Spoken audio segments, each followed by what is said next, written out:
Welcome to this deep dive. We're really thrilled you're joining us today. Absolutely. Glad to be here. For most people, just hearing the word budget triggers the exact same neurological response as the word diet. Oh, 100%. Right. It just immediately sounds like you're about to be miserable. Yeah, like you're in for a bad time. Exactly. It sounds like restriction, endless deprivation, like you're just forcing yourself to give up every single thing you actually enjoy, just to reach some arbitrary, punishing numerical goal. Yeah, it's a very bleak picture for a lot of people. But today, we're looking at a stack of materials that reveal the exact opposite is true. We are pulling insights from, heavy-hitting financial institutions like SoFi and the UN Federal Credit Union. hmm Plus, we're weaving in some behavioral science frameworks and looking at financial literacy models. That's a really great mix of sources. It is, and our mission for this deep dive is incredibly simple. We are going to completely demystify budgeting, totally ditch the guilt associated with it, Oh. and help you find the exact financial framework you need to become the confident CEO of your finances. I love that phrase. And that CEO title is really the linchpin of this entire discussion. How so? Well, think about it. When you're the CEO of a successful company, you aren't sitting in the dark, wringing your hands, just, hoping and praying there's enough money left in the accounts to keep the lights on. Right, you'd be a pretty terrible CEO if you did that. Exactly. You're actively directing the capital, you're making strategic moves.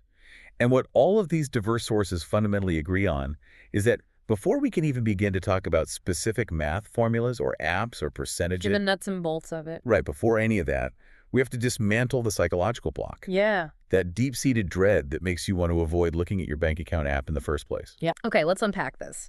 Because that psychological block is very real. I think we've all had those moments of blindly swiping a card and just holding our breath. Oh, absolutely. The swipe and pray. Yes, swipe and pray.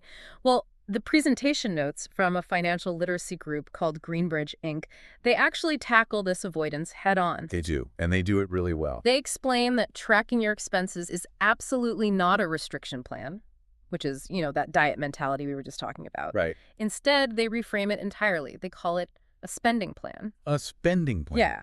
It's a shift toward a concept they define as financial stewardship. You are deliberately moving your mindset away from a passive, kind of victim-like state of asking, where on earth did my money go?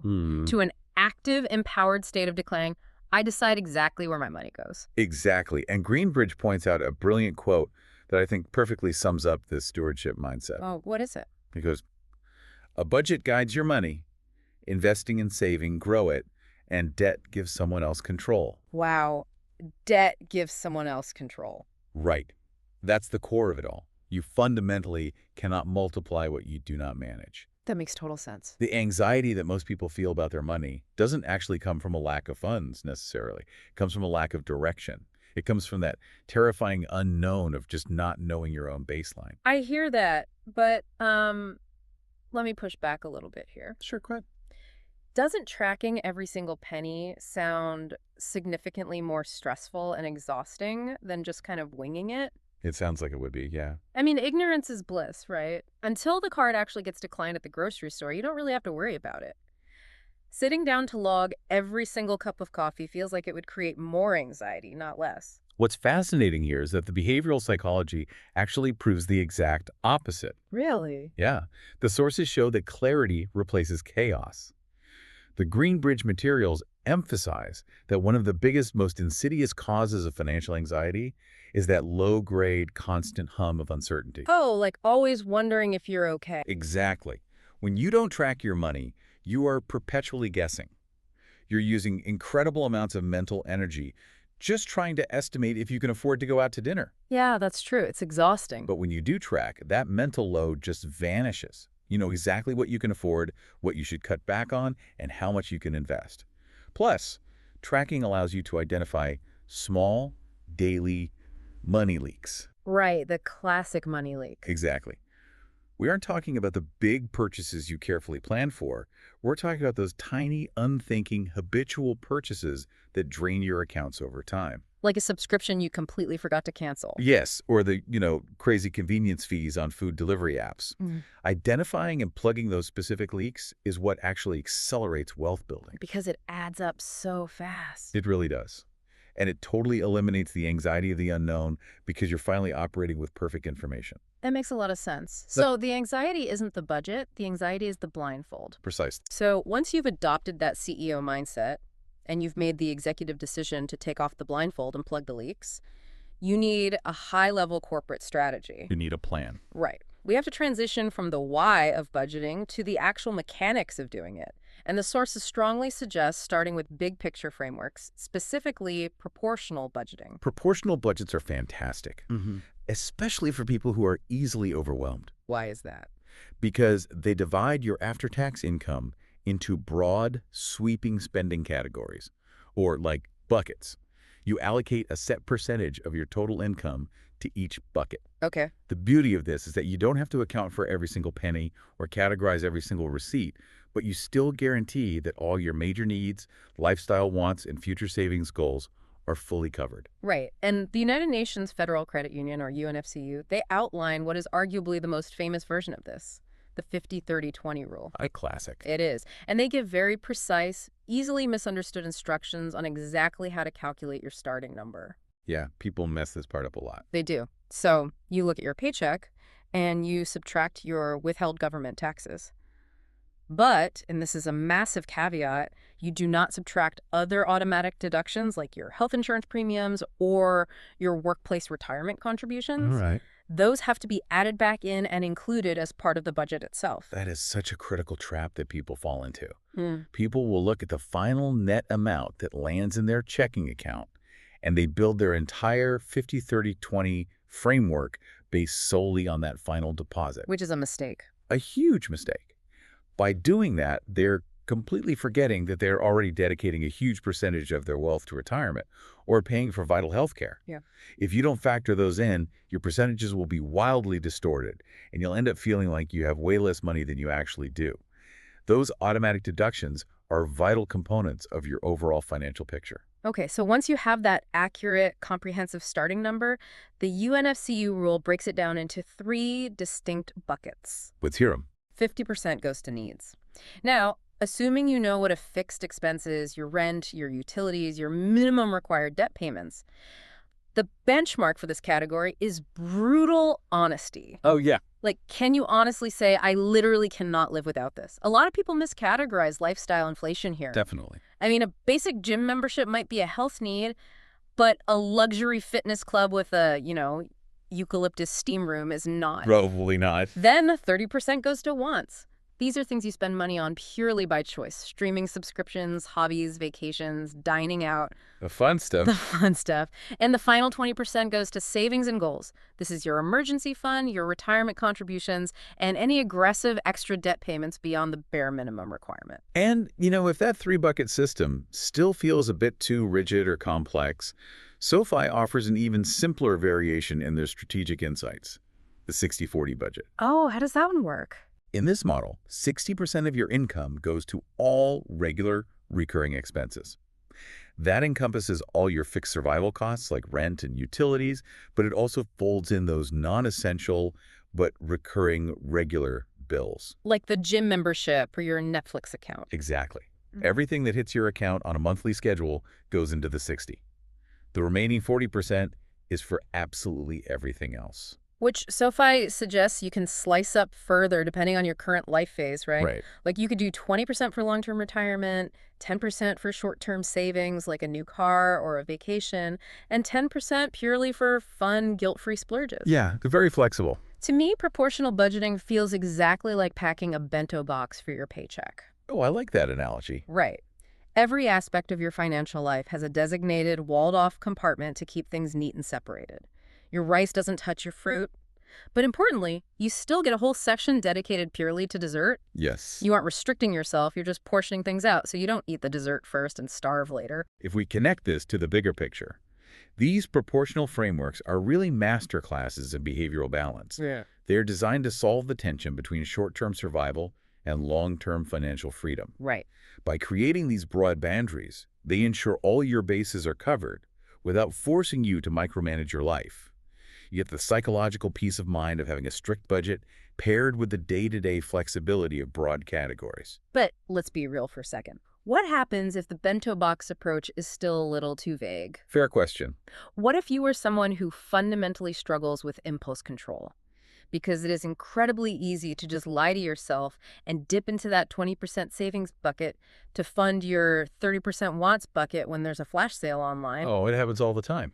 If percentages fail because we're emotional creatures, not rational calculators, we have to look at moving from broad math to actual behavioral hacks to trick our own brains into success. That is precisely where the pay yourself first method comes into play, which Wikipedia's overview also refers to as the 80-20 rule. Okay, what's the hack there? The behavioral intervention happening here is simple but incredibly powerful. Huh. Savings are completely removed from your ecosystem before any discretionary spending can possibly occur. Oh, I see. You do not wait to see what is magically left over at the end of the month, because human nature dictates that there will usually be nothing left over. Right. Your spending will always expand to fill the available capital. Yeah, Brian Walsh, who is the head of advice and planning over at SoFi, he actually makes a brilliant point about the timing of this. He says, within a few days of that paycheck hitting your accounts, you can transfer a percentage directly into savings. Yep. It relies on the oldest trick in the book. Out of sight, out of mind. And you can take the human element out of it entirely through automation. How so? You can set up a split direct deposit directly with your employer's payroll, so a portion of your paycheck gets routed straight into a totally separate savings account before you even see the full balance in your primary checking account. That is so smart. It really works. Another incredibly effective behavioral hack the sources mention is the sub-savings account method. Okay. Instead of staring at one giant, vague savings account that feels abstract, you create multiple named sub-accounts for highly specific goals. Oh, like giving the money a label. Exactly. One is named New Tires, one is named Italy 2028. You give them firm, unmoving deadlines. Dividing the total amount needed by the months in your timeline tells you exactly what must be transferred each month, turning an abstract desire into a concrete monthly bill. But what if digital automation still doesn't stop your impulse spending? Like if you're still transferring money back out of savings, the sources outline a very physical, almost jarring intervention, the envelope method. Yes. Which is heavily trending right now as cash stuffing. It's everywhere on social media right now. It really is. You determine your categories, you physically go to a bank, withdraw the allocated cash, and stuff it into literal physical paper envelopes. When you go to the grocery store, you only take the grocery envelope. And the golden rule is absolute. When the envelope is empty, spending strictly stops. The underlying mechanism here is all about neuroscience. Oh, really? Yeah. Modern banking, Apple Pay, saved credit cards, one-click shopping, it's entirely designed to be frictionless. It's designed to make you forget you are parting with resources. Because it's just a tap. Exactly. The envelope method intentionally introduces physical psychological friction back into the act of spending. Swiping a piece of plastic or double-clicking your phone is painless. Yeah. Physically handing over your last $20 bill actually registers in the brain as a loss. It hurts a little bit. It hurts. It forces a cognitive pause. It forces you to evaluate the purchase in real time.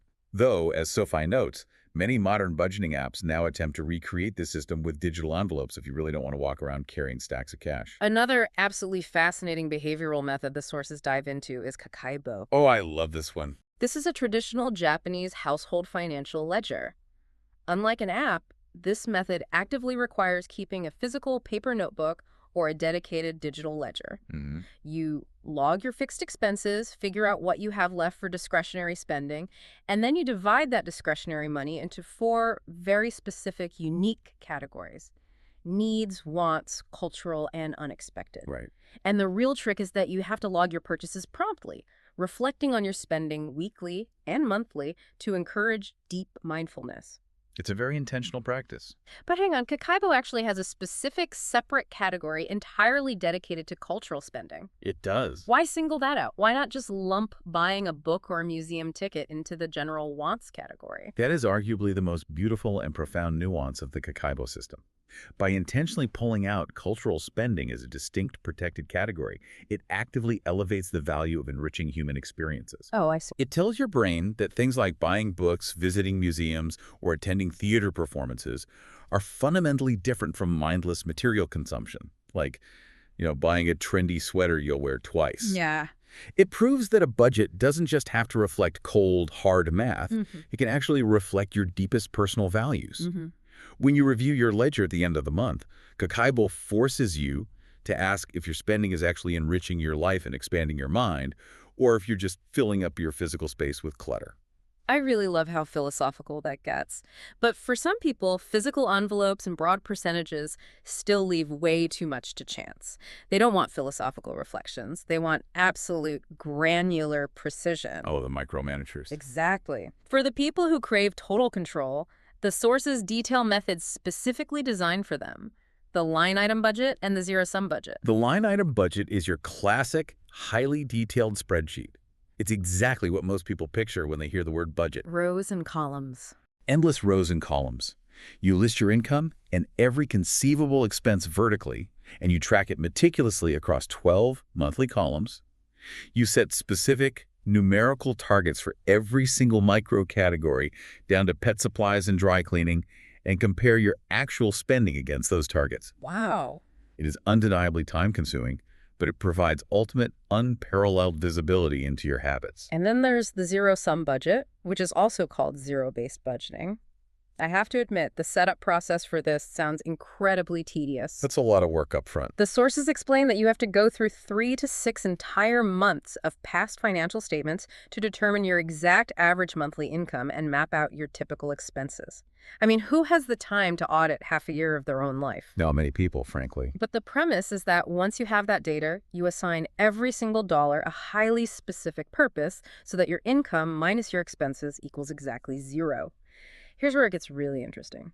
A zero-sum budget does not mean you have $0 left in your checking account. It means you have 0 unassigned dollars. That distinction is so vital, and it's why people misunderstand this method. People hear the phrase zero sum, and they immediately panic, thinking it means living on the absolute edge of going broke, like draining your account to 0 every 30 days. Which would be terrifying. Right. But it simply means that before the month even begins, every single dollar you earn has been interviewed and given a specific job. I love that. Whether that dollar's job is paying the electric bill, sitting quietly in a high-yield savings account as an emergency fund, aggressively paying down student loan debt, or buying concert tickets, no dollar is left aimlessly floating around in your account without a defined purpose. It's exactly like managing a professional sports team. How do you mean? Every single player on the roster has a specific designated position on the field. You don't just have highly paid athletes sitting on the bench doing absolutely nothing, just waiting to see what happens. Right. You deploy every single asset you have to win the game. If you have an unassigned dollar in your checking account, it's just a player sitting on the bench losing value to inflation. Zero sum ensures your entire financial roster is on the field actively working for you. That is a great analogy. And while reviewing 6 months of statements might sound like torture, that level of meticulous tracking is incredibly empowering for those who want to guarantee they are operating at maximum financial efficiency. Yeah. It completely eliminates the guesswork. But whether you are using the intense zero-sum method or the relaxed 50-30-20 rule, a major practical challenge remains: real-world sustainability. Which is the hardest part. Exactly. How do you maintain these systems month after month, year after year, without succumbing to budget burnout? Well, SoFi provides some highly practical psychological tips to keep you from abandoning your spreadsheet by month 2. First, they suggest acknowledging the mental barriers holding you back out loud. Then you create the psychological space to succeed by anchoring the task of budgeting to a genuinely enjoyable activity. It's a concept called habit stacking. Oh, I've heard of that. Yeah. For instance, you only sit down to review your budget while you drink your absolute favorite Sunday morning coffee. Over time, your brain starts associating the previously dreaded chore of budgeting with the dopamine head of the coffee. That's brilliant. They also highly recommend gamifying the process. Turn it into a competition with yourself, like a 52-week savings challenge to keep it engaging. People love a challenge. They do. And crucially, they address the ultimate budget killer: those sneaky, irregular expenses. Ugh, the worst. The holiday gifts, the annual car registrations, the yearly software subscriptions that always seem to blindside people. SoFi suggests adding up the total expected cost of all those irregular items for the entire year, dividing that grand total by 12, and turning them into a manageable, monthly fixed cost within your budget. So smart. You set that money aside every month, so when the annual bill hits, The money is already waiting. The Greenbridge Inc. presentation actually takes this idea of sustainability a step further by bringing the whole household into the fold. How do they do that? They actually assign homework to their participants to schedule a fun, low-pressure family meeting to present the new budget and discuss household allocations. It takes budgeting out of the shadows of secrecy and stress and turns it into a transparent, collaborative team effort. And that concept of transparency and autonomy is really the recurring theme of everything we are discussing today. And what is truly fascinating is that this philosophy of financial autonomy is so effective, it's actually extending far beyond personal banking. Really? Where else is it being used? The Wikipedia overview highlights an incredible application of these exact personal budget frameworks within the public sector. Public authorities are increasingly using personal budgets for social care. Instead of a massive, bureaucratic local authority dictating exactly what services a vulnerable person receives based on a rigid menu, they are providing direct financial payments to the individuals. Right, and the implications of that are staggering. This gives the individual or the household complete autonomy over exactly how they spend the money they're entitled to for their own care needs. Exactly. They might use their personal public budget to buy specific mobility equipment, cover specialized transport costs, or hire a personal assistant of their own choosing for everyday care. It gives them the ultimate control over their own lives. It's life-changing. Wikipedia even notes that just recently, in 2024, the Center for Homelessness Impact began a massive randomized controlled trial testing this exact concept of personal budgets for people experiencing homelessness. Oh, wow. Yeah, they're giving direct financial support, essentially, empowering them to be the zero-sum CEOs of their own aid to one group to compare the outcomes against a group that relies on traditional restricted services. The findings are expected in 2026. So what does this all mean? This raises an important question about fundamental human agency. It shows us that financial autonomy, whether you're running a household family meeting about the grocery budget, or a government is providing resources to someone experiencing homelessness, always yields significantly better outcomes and affords more human dignity than forced blind restriction. Yeah. When people are actually trusted with capital and allowed to allocate their own resources to meet their specific, unique needs, they thrive.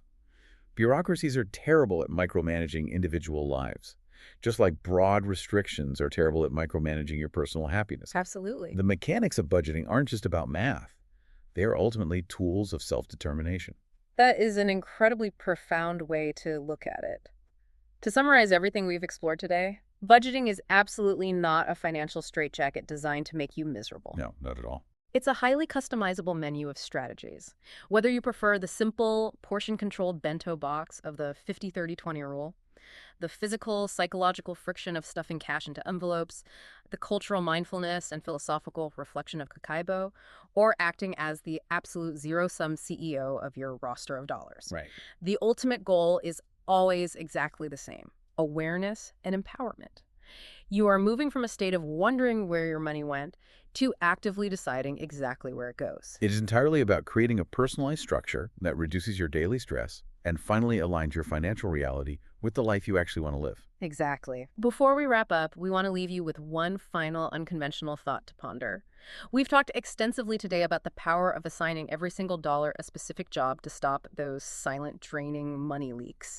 But what if you applied this exact same zero-sum budgeting framework to your time?